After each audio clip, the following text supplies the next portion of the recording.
Hello mga ka-farmers, kahapon mga ka-farmers nag-ship tayo ng mga itlog. At ngayon, ito, madilim na dahil umuulan dito sa amin. So nagpapakain ako ng mga manok. At ito, magpapakain din ako ng itong mga baboy. Yan o. So kahapon mga ka-farmers, nagpa-ship tayo ng mga itlog ng... Teka lang, bibigyan ko muna ito. Tubig.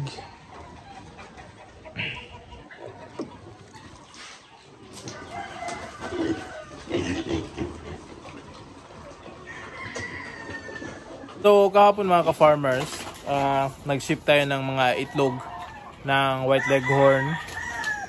Tapos nag-candle din ako ng mga itlog ng ating mga na-load sa incubator. So kagabi pumunta ako ng LBC dahil usually gabi talaga ako magpapadala ng mga itlog dahil yun lang din yung time na makakabiyahe ako papunta sa syudad. So yung papadalhan ko kasi malayo kasi dito sa amin, babiyahe pa ako ng mga 40 minutes to 50 minutes patungo sa syudad at dun ko ipapaship yung mga itlog. So ginagawa ko yun mga ka-farmers sa gabi para hindi masyadong mainit yung pagbiyahe ng itlog. At at the same time mga ka-farmers, doon sa pagpapadalahan ko ng LBC sa Robinsons Dumaguete, mga alas 8 PM pa sila magsasarado.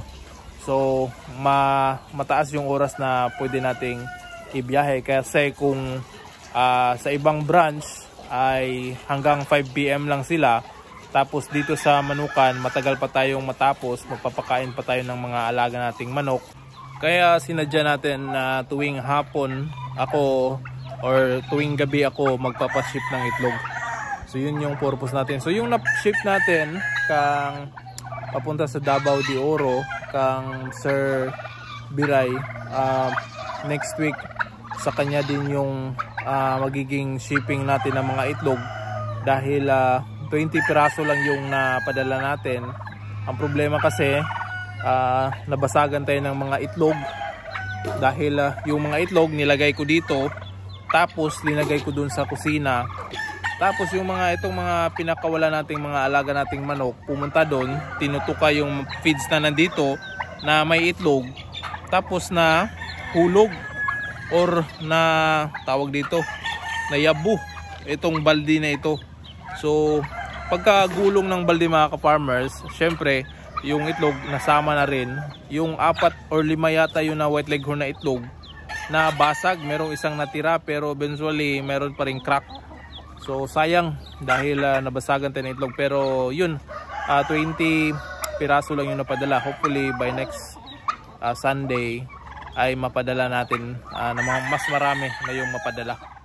Alright, at sa mga nag-order ng marami kasing nag-order sa inyo mga ka-farmers, antay-antay lang muna dahil konti lang talaga yung mga breeders ko dito.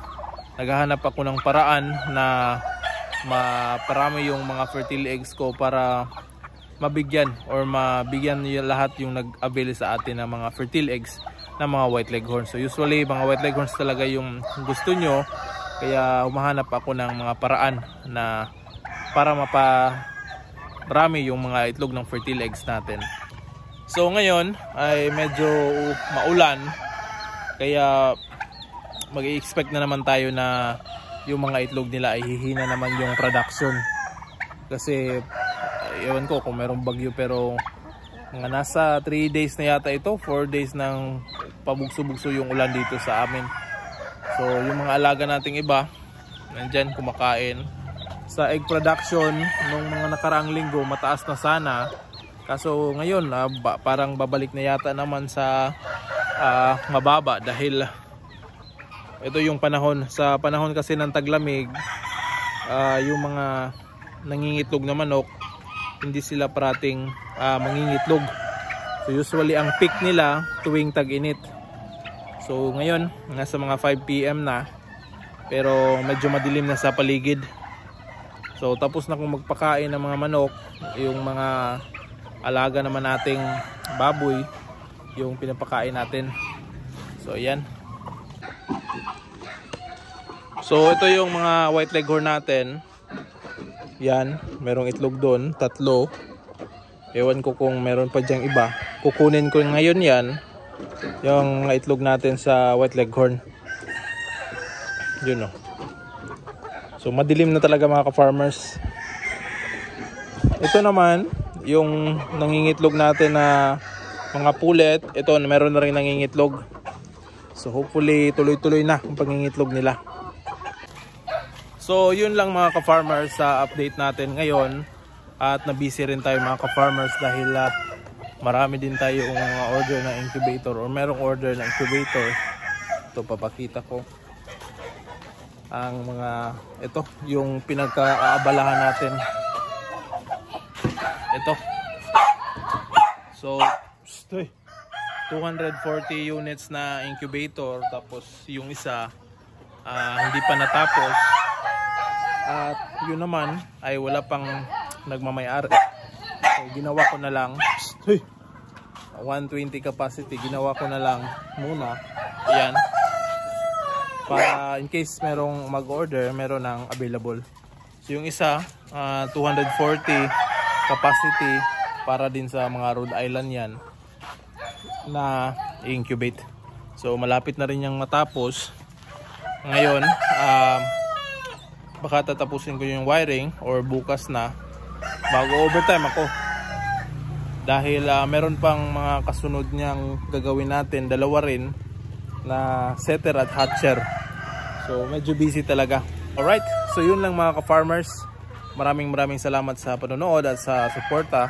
At walang sawang pagtangkilik dito sa mga videos natin. Hanggang sa muli mga ka-farmers. See you in my next vlog at happy farming! Woo!